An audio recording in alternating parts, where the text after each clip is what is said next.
Bonjour chers amis, il y a des nouvelles de bon matin qui sont un parfum de contentement. Notre équipe préférée a gagné hier soir où nous sommes convoqués par notre RH pour nous entendre dire que nous avons une sensible augmentation de salaire. Il y a des nouvelles plus marquantes même, comme « Je suis papa » ou « Ma fille, mon fils a fini ses études avec brio ou a décroché le poste avec une carrière assurée ». Oui, ces moments sont agréables à souhaiter à chacun. Et puis il y a les jours sans rien, ou pire avec tellement de pourquoi. De comment se fait-il que je sois rendu à une telle situation? Nous avons usé de courage, d'opiniâtreté, de tempérament, mais au bout de tant d'efforts, nous avons si peu et tellement éphémère. Le pourquoi est donc le mot qui résume cet état, cette situation. Savez-vous que la 4e expression de Jésus alors qu'il est cloué sur la croix fut « Mon Dieu, pourquoi m'as-tu abandonné ?» Parole que nous retrouvons dans 3 évangiles sur 4. Nous lisons dans la Bible que Dieu a tant aimé le monde qu'il a donné son Fils unique afin que quiconque croit en lui ne périsse point, mais qu'il ait la vie éternelle.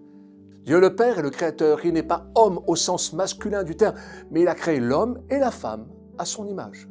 Comme nous sommes dans notre identité personnelle, faits de chair, d'un esprit et d'une âme, Dieu est Père, Fils et Esprit. Les Écritures nous disent qu'il est amour, que sa joie est notre force. Par ailleurs, que toute grâce excellente et tout don parfait descendent d'en haut, du Père des Lumières, chez lequel il n'y a ni changement ni ombre de variation.